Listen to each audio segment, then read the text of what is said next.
हमारी शरीयत में मदाखलत की फिर से कोशिश की जा रही है और इसको मसला बनाने वाले कोई नहीं है, हमारे मुल्क के वज़ीर आज़म है। हिंदुस्तान के वज़ीर आज़म ने उत्तर प्रदेश सहारनपुर में तकरीर करते हुए इस बात का ऐलान किया कि वो शरीयत मोहम्मदी में मदाखलत करने का पूरा इरादा कर चुके हैं। मेरे दोस्तों और बुजुर्गों, यही सामने जो बन रही है हमने भी इस मुल्क को आज़ाद करवाया। इस मुल्क की आज़ादी में हमारे बुजुर्गों ने, हमारे सैयद उलमाए कराम ने बहुत बड़ी बड़ी कुर्बानियां दी। अपनी जान को कुर्बान किया, अपने माल को कुर्बान किया। काला पानी की सजा 1 साल 2 साल नहीं बल्कि 23 साल 20 साल को जेल में रखा गया। हिंदुस्तान हमारा मुल्क है और हमने फैसला इसलिए लिया कि इस मुल्क के चलते चलते पर हमारे खिलाफ की निशानियां, हमने मोहम्मद अली जिन्ना के पैगाम को सुनाया और हिंदुस्तान के आइन में जो दस्तूरी तहफ़्फ़ुज़ात और मज़हबी आज़ादी का जो हमको तयस्सुर किया, हम तमाम ने उस पर यकीन किया। आज हिंदुस्तान के वज़ीर आज़म एक नफरत की सियासत का आगाज कर चुके हैं। उनकी हुकूमत 22 साल में जो आवाम से वादे किए उसको पूरा नहीं कर पाई, तो आज उत्तर प्रदेश के आने वाले सब इलेक्शन के लिए बरसरे इक़्तिदार जमात और मौजूदा वज़ीर आज़म एक रियासत के सब इलेक्शन जीतने के लिए हिंदुस्तान के वज़ीर आज़म ने अपनी तकरीर में इस बात को कहा कि क्या मुस्लिम बहनों से इंसाफ नहीं मिलना चाहिए। हम हिंदुस्तान के वज़ीर आज़म से फिर उनको मैं कहना चाहूंगा कि आज वाकई में मुस्लिम ख़वातीन से उनको उनका जायज़ मुकाम दिलाना चाहते हैं, तो हम वज़ीर आज़म से कहना चाहते हैं कि आप तो दिल्ली के सल्तनत के बादशाह हैं, आप कह दीजिए गुजरात की हुकूमत से कि ज़किया जाफरी से भी इंसाफ कर दिया जाए।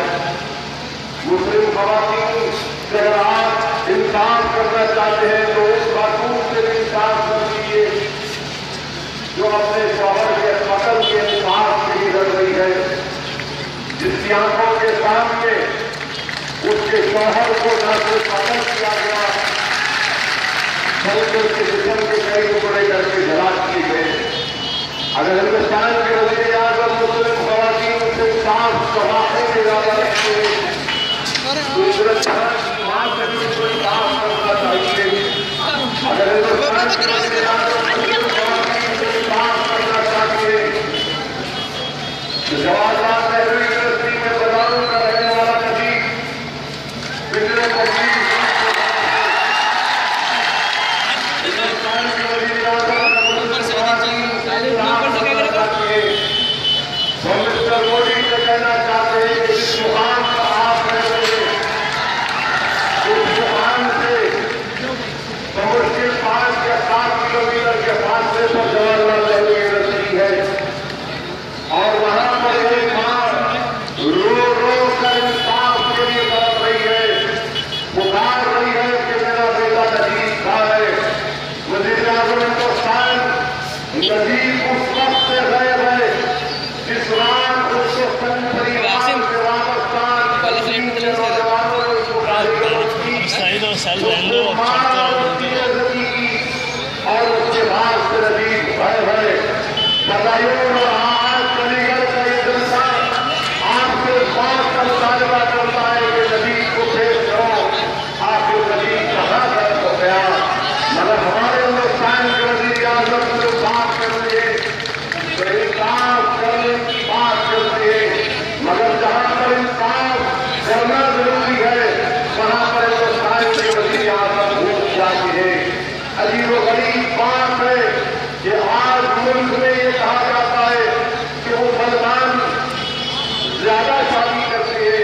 मेरे भाई आधा जो सोना ये बताते हैं कि सब ज्यादा शादी करते हैं और हिंदुस्तान के वजीर आजम की जबान नहीं खुलती।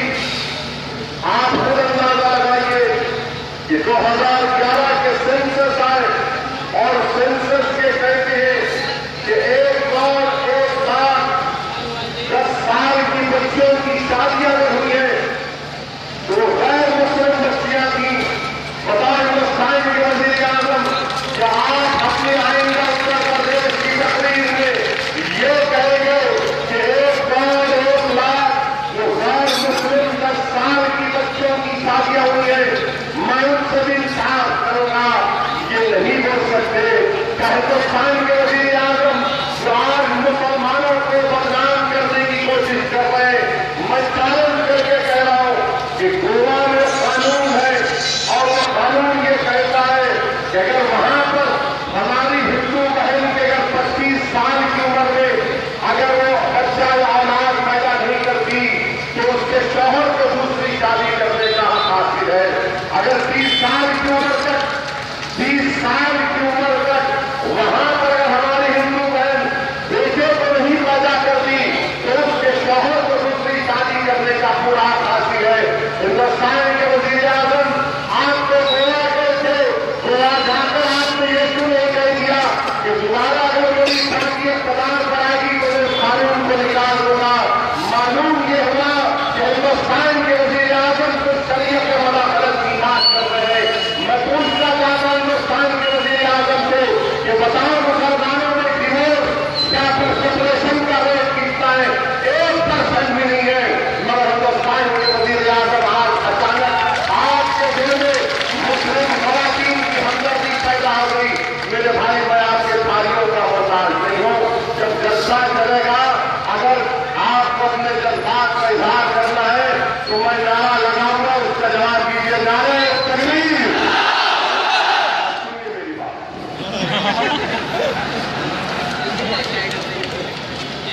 मेरे अजीज दोस्तों और बुजुर्गों, ये हमारे मित्रों कह रहे थे कि मैं भाइयों बहनों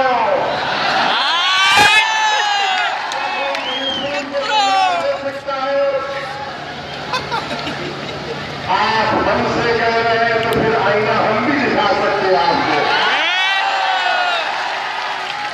अभी वो गरीब बात हमारे वजीर आजम करके नहीं तकरीर को करने लिए सुनने की बात ये शुरू हो गया। ये मोदी का नाम लेते ही शुरू कर दिया। मेरे भाई अजीब गरीब बात यहाँ पर शादी खाने में आज अल्हम्दुलिल्लाह आप लोगों ने अपना कीमती वक्त निकाल कर यहाँ पर आए। मैं आपको मगर मैं आपसे एक बात पूछना चाहूंगा, उसका जवाब हाथ उठाकर दीजिए। ये जो 500,000 की नोट जो चले गई, इससे आप कितना खुश हैं या नाराज हैं?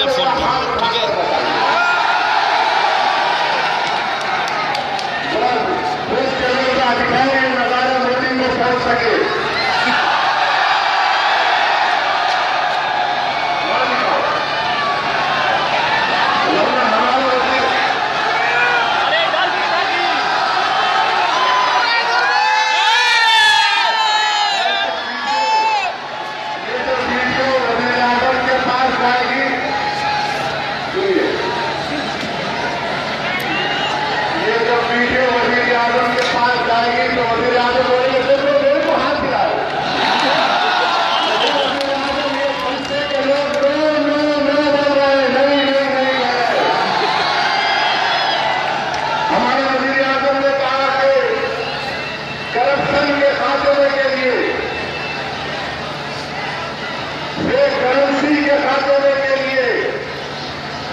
टेररिज्म को रोकने के लिए इनकी हुकूमत ने 500,000 की नोट को खत्म किया।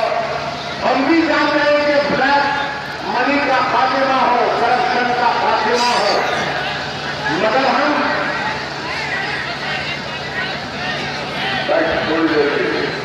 कि मेरी मान नहीं है जनश्याम।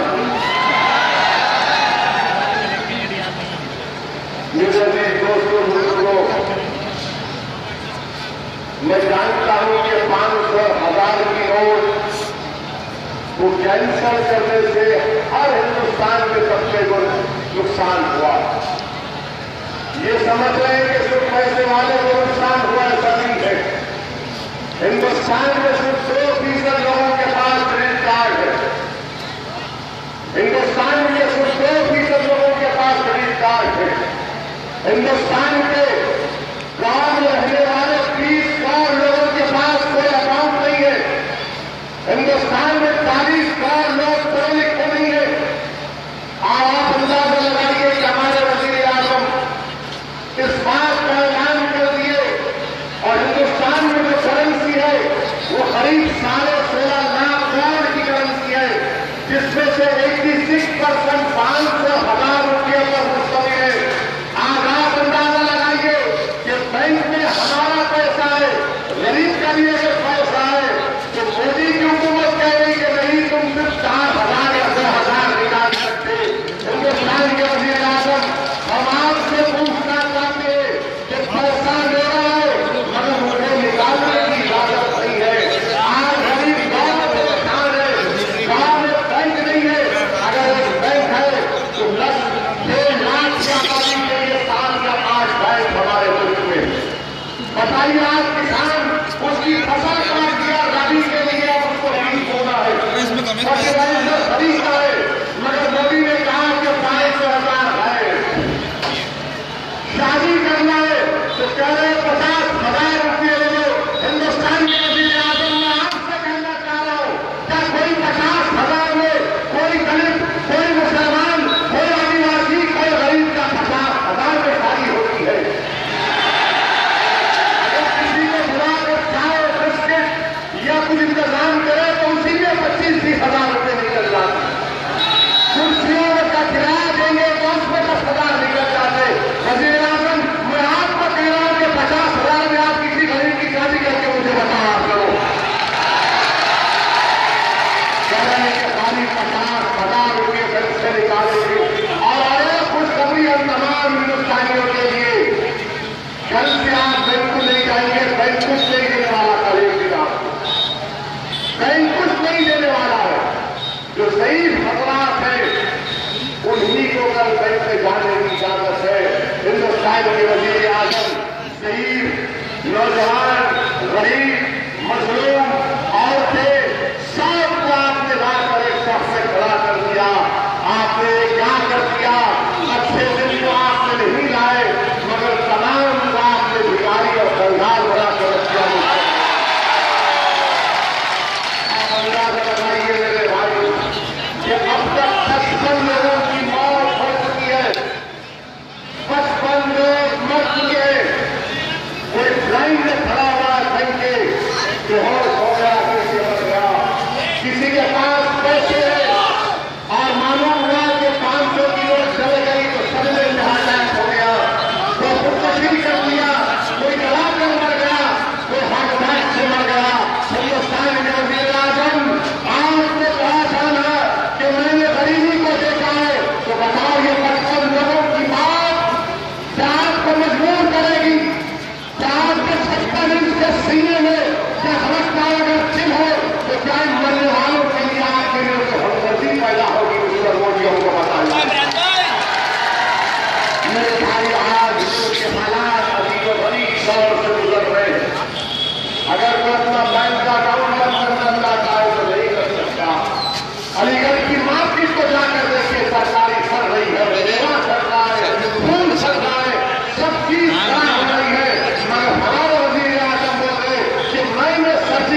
करना है, पैसे नहीं है, और हमारे वजीर आजम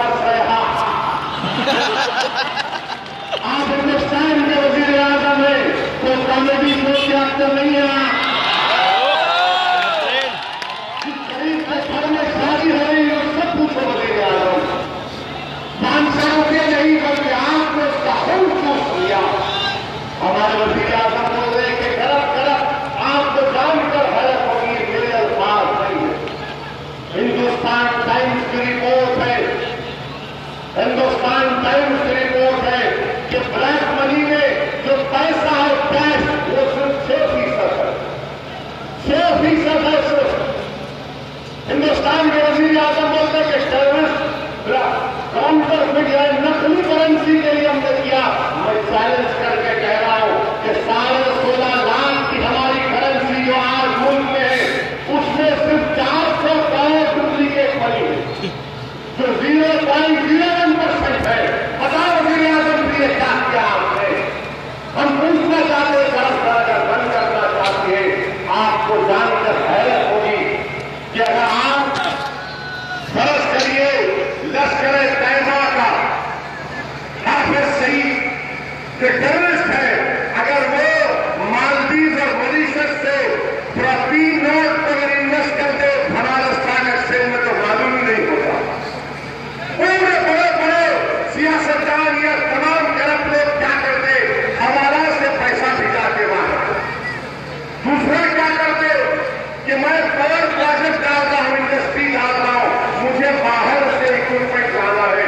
इक्विपमेंट अगर वो 10 रुपये का है तो उसको 10,000 रुपये का कर पैसा बाहर लेकर जाते और फिर पी नोट के जरिए मुल्क में लाते। बंद करो इसको, आप बंद करो इस बात।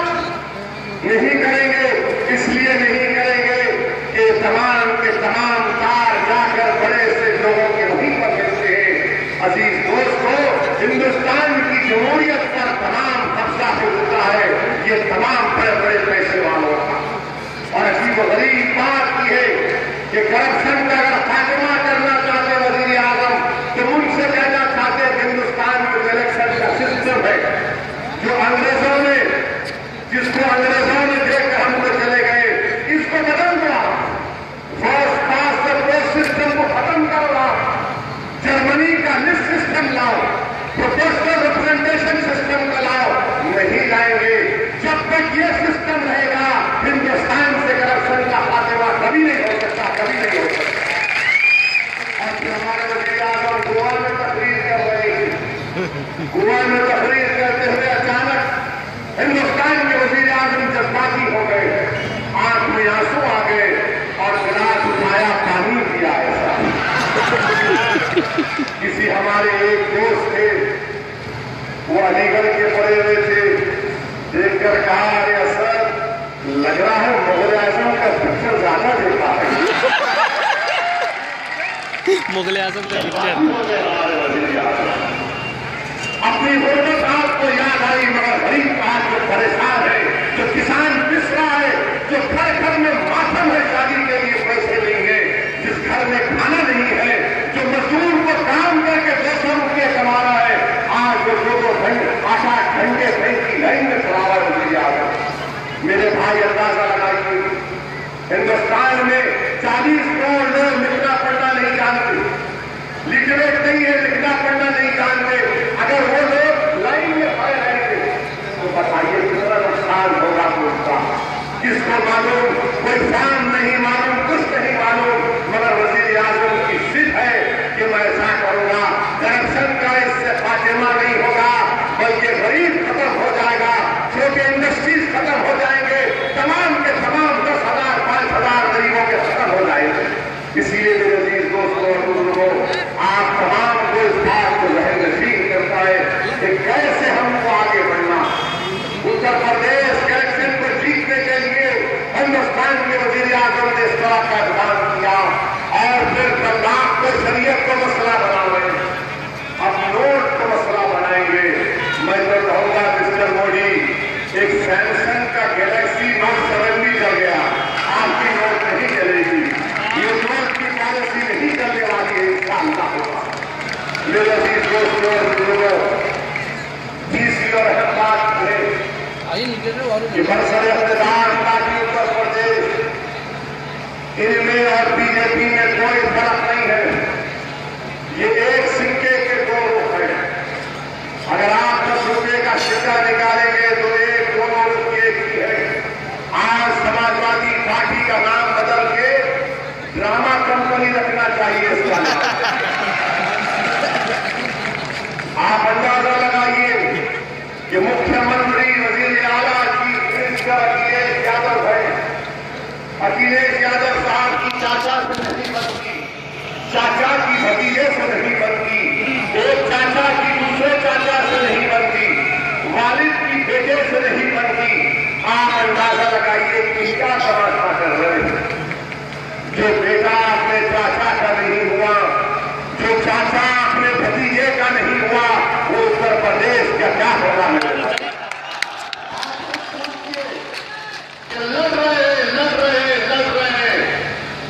भतीजा कह रहा है कि मुझे दलील किया गया, चाचा सिटिंग चीफ मिनिस्टर को कह रहा है मुख्यमंत्री झूठ बोल रहे हैं। ये ड्रामा कंपनी अब खत्म होगी इंशाअल्लाह ताला। ये ड्रामा दिन तक चलने वाले नहीं है। और फिर ये लोग ये कहते हैं कि मजलिस इत्तेहाद मुस्लिमीन उत्तर प्रदेश को आई, ओवैसी उत्तर प्रदेश को आया, तो ये बीजेपी का फायदा कराने के लिए आया है। मिलावा है, मिलावा है, मिलावा है। मेरे भाई, मैं जानता हूं मेरे भाई, मैं इनसे पूछना चाहता हूं, क्या शिवपाल यादव ने राम गोपाल यादव को पार्टी से जब लिखा, उसका खत लिखा, तो खत में लिखा कि राम गोपाल यादव बीजेपी के एजेंट है। वो नोएडा के मामले में अपने खानदान वालों को बचाने के लिए समाजवादी पार्टी का नुकसान कर रहे हैं। मैं तो खुश हुआ कि चलो राम गोपाल भी मेरी साथ में आ गए कि हम बीजेपी में मिले हुए। मगर मालूम हुआ कि राम गोपाल दोबारा चले गए। तो फिर बताइए वो बीजेपी का इल्जाम ये सच है या झूठ है, बताइए आप। मेरे भी दोस्तों, फिर एक और इल्जाम लगाएंगे आपके सामने, तो लगा दिया है। कैसे होती ओवैसी आएगा तो यहां पर मुसलमान का क्या होगा, यहां पर खुदा का फायदा हो जाएगा। अलीगढ़ से भी आपने समाजवादी के दो हमारे भाइयों का आपने मेले बनाकर विधानसभा में भिजाया, उत्तर प्रदेश भिजाया ना आपने। मैं आपके सामने अपनी बात को रख रहा हूं। मैं उत्तर प्रदेश को अपनी साथ को मजबूत करने के लिए नहीं आया। मेरे भाई, मेरे बुजुर्गों, मेरे नौजवान साथियों, मैं उत्तर प्रदेश को अपनी आप की मकबूलियत में इजाफा करने के लिए नहीं आया। मैं उत्तर प्रदेश को अपनी साथ के लिए नहीं आया हूं। अगर मैं उत्तर प्रदेश को आया हूं तो मेरा ख्वाब यह है, मेरा इरादा यह है कि मैं आपको लीडर बनाऊं, अपने आप को लीडर बनाने नहीं आया।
में जाकर कहिए कि हम नहीं जानते इन जालिमों को, हम नहीं जानते। और यहां आपके जो एमएलए हैं, समाजवादी के पास 40 के करीब मुस्लिम एमएलए हैं, बहुजन समाज के पास भी शायद 15-18 कुछ है। अगर ये तमाम के तमाम 70 एमएलए 70 गाड़ियों में मुजफ्फरनगर को चले जाते तो खुदा की कसम हमारी एक बहन की जिंदगी होती। अगर अपनी गाड़ियों में बैठ कर चले जाते तो 50,000 लोग अपना घर बार छोड़कर नहीं जाते, मगर किसी में हिम्मत नहीं हुई। इसलिए हिम्मत नहीं हुई क्योंकि इनकी पार्टी के जिम्मेदारों ने कहा अगर तुम जाओगे तो पार्टी से निकाल दिए जाओगे, अगर तुम मुंह खोलोगे तो तुम्हारा सियासी कैरियर खत्म कर दिया जाएगा। तुम्हारा काम यह है चाहे अब तक कहीं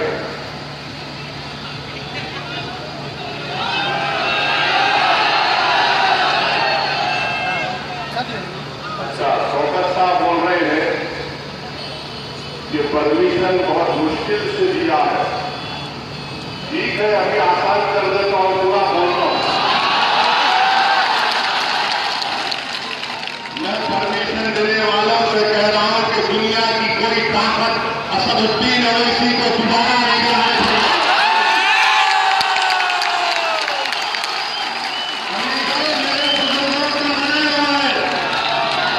उत्तर प्रदेश मेरी बाप की जागीर है।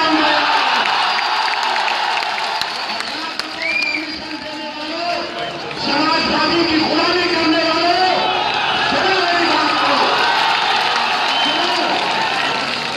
अखिलेश यादव, मुलायम सिंह यादव खुदा नहीं है। तुम्हारे लिए खुदा हो सकते, तुम्हारे लिए कुछ भी हो सकते, मेरे लिए खून है, खून है।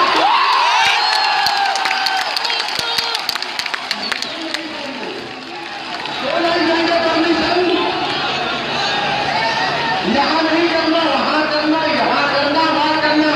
अरे चैलेंज कर रहा हूं, वहां जाओ। एक दिन मुलायम सिंह की सभा रखवानी करने उनसे ऐसी की बात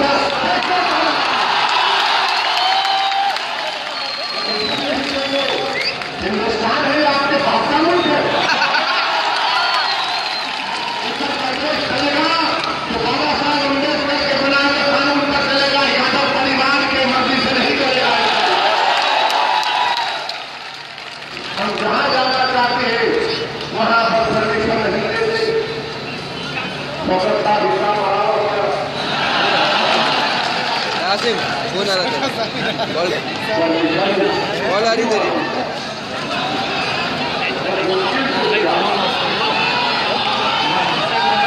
उनकी मुझे सवाल करेंगे इनके लिए, बताएंगे उनको इंशाअल्लाह।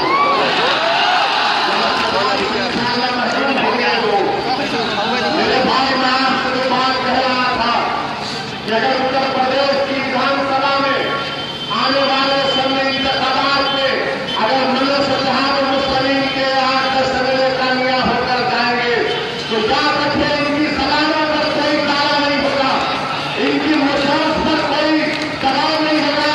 वो लड़ेंगे तो आपके लिए, वो जबान खोलेंगे तो इंसाफ के लिए। उत्तर प्रदेश की बड़े दीवार, असेंबली के बड़े दीवार आज तड़प रही है मेरे भाई, वो अल्फाज सुनने के लिए कि हमको रिजर्वेशन मिलना चाहिए, हमको तमाम चीजों में हिस्सा मिलना चाहिए जो हुकूमत ने हमको नहीं किया। अरे किस काम के 70 एमएलए, किस काम की मिनिस्ट्री तुम्हारी, जब तुम्हारी आवाजों पर ताले लगा दिए गए, जब तुम खुल के नहीं बोल सकते। अरे किस काम की तुम्हारी एमएलसी और तुम्हारी मिनिस्ट्री, जब अखिलेश के लोग हजारों की तादाद में मुसलमान को तमाशा मारते हैं। किस काम की तुम्हारी लीडरशिप, जब तुम्हारा नाम आगे है और तुमको ढकेल दिया। मेरे भी दोस्त बुजुर्गों, सुनिए,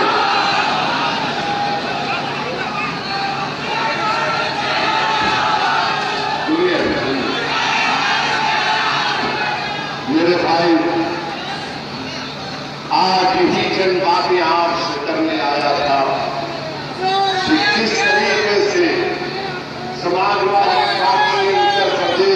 सबको नुकसान पहुंचाया।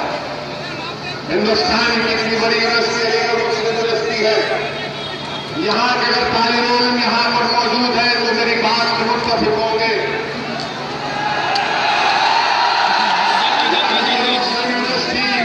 ये जिम्मेदार कह रहे हैं कि अलीगढ़ का जो बर्फी का कनेक्शन है, इलेक्ट्रिसिटी का कनेक्शन है, उसको कैटेगरी को चेंज किया जाए तो उत्तर प्रदेश की समाजवादी की हुकूमत अलीगढ़ मुस्लिम यूनिवर्सिटी के इलेक्ट्रिसिटी कनेक्शन को चेंज नहीं करना चाहती। लाखों रुपया उस पर चला जा रहा है, नॉन प्लान का पूरा फंड उस पर चला जा रहा है। और मुलायम सिंह कह रहे हैं कि मैं हमदर्दी करता हूं। अरे रिजर्वेशन के वादे कहां गए आपके? 18% दूंगा, कहां गया आपका वादा? कोई वादा नहीं कर सकते। मुजफ्फरनगर अमरोहा का वाकया हुआ, बदायूं से नजीब गायब है, बदायूं से आपका ही यादव परिवार का एमपी है ना। जाना था नजीब के घर को मगर नहीं जा सके। मगर फिक्र क्या है कि चाचा चाचा चाचा चाचा मामा मामा भतीजे, यादव परिवार कुछ नजर नहीं आता इनको, मुझे एक बात याद आई कि दुनिया में जहां कहीं भी बादशाहत है, तो जब बादशाहों में रॉयल फैमिली में अगर कोई बच्चा पैदा होता तो पैदा होते बादशाह बोलते कि भाई ये मेरे रॉयल फैमिली में बच्चा पैदा हुआ, इसकी पेंशन मिलती है, इन्हें बड़ा होगा तो इसकी जागीर है। समाजवादी पार्टी के यादव परिवार क्या बोलते हैं? अगर कोई पैदा हो गया सफाई में तो ये 25 साल की उम्र में यहाँ का सेफ्टी चेयर होगा, ये 20 साल की उम्र में यहाँ का कॉर्पोरेटर होगा। यानी पैदा होते ही सब लिखे लोग। इनकी सोच यादव परिवार से आगे नहीं बढ़ सकती। और बड़े एहतराम के साथ मैं पूछना चाहता हूं कि आपने जो वादे किए गए थे वो कहां गए, किधर गए? तो कुछ वादे नजर नहीं आते। विकास की नाम पर बात करते हैं, सफाई और इकावा कहीं तमाम करती है हर चीज, मगर कहीं पर नजर नहीं आया। अब अलीगढ़ के रास्तों से गुजर कर आ रहा हूं तो माशाअल्लाह क्या कारनामे हैं जो हमारे मेरे, क्या कारनामे हैं। हर कदम पे एक बड़ा है, हर कदम पे एक बड़ा है। रोज नाम की चीज ही नहीं है मगर विकास यात्रा निकालेंगे। दुनिया चांद पे पहुंच गई, हम मंगलम को मार्स पर जा दिए, मगर मुलायम सिंह बोल रहे हैं उत्तर प्रदेश में उनके पैदल मारूंगा। मेरे भाई पहचानो इन लोगों को, ये हमदर्द नहीं थे कभी से। ये 9% है, आप कितने फीसद है? मेरे भाई तो फिर आप उतनी बड़ी तादाद रखकर भी क्या कर रहे हैं? कब तक आप इन लोगों का साथ देंगे? याद रखो, ये कल तक कहते थे कि आपके पास कोई मुतबादिल नहीं है। ये कल तक कहते थे अगर हम वोट नहीं डालेंगे तो बीजेपी आ जाएगी। मैं आज के जलसे से आपसे पूछना चाहता हूं, ईमानदारी से मुझे पूरा यकीन है कि आप इसका जवाब देंगे। क्या पार्लियामेंट इलेक्शन में आपने बीजेपी को वोट दिया था? क्या आपने दिया था? मोदी को वोट दिया था? तो फिर कैसे उत्तर प्रदेश से सुनो अलीगढ़ की आवाम, और जहां तक मेरी आवाज पहुंच रही है, अल्लाह मेरी आवाज को लाखों किलोमीटर लोगों के दिलों में पहुंचा दे। मेरे भाई, हमने बीजेपी को तो वोट नहीं किया, हमने मोदी को वोट नहीं किया, हमने अमित शाह को वोट नहीं किया, हमने अच्छे दिन को नहीं माना। मगर फिर ये यहां से उत्तर प्रदेश की तारीख में पहली मर्तबा ऐसा हुआ है कि एक भी मुस्लिम एमपी कामयाब नहीं हुआ, एक भी। 80 में से एक भी नहीं कामयाब हुआ। कामयाब हुए तो यादव परिवार के पप्पा कामयाब हुए, पिताजी कामयाब हुए, ससुरे कामयाब हुए, बहू कामयाब हुई, भतीजा कामयाब हुआ, परनवासा कामयाब हो गया, भाई का बेटा कामयाब हो गया। अगर कोई कामयाब नहीं हुआ तो मैं नहीं हुआ, कोई कामयाब नहीं हुआ। अब बहुजन समाज के बहुत बड़े लीडर का बयान आया, वो मुसलमानों से कहे कि अगर आप अपना बहुजन को नहीं देंगे तो कोई भी मुस्लिम एमएलए नहीं जीतेगा। हम उनसे हाथ जोड़ के पूछ रहे थे, मेरे भाई एक एमपी को जिताकर आप ये बात करना था, आपकी पार्टी से कोई नहीं जीता, कोई नहीं जीता, तो फिर आप हमको 10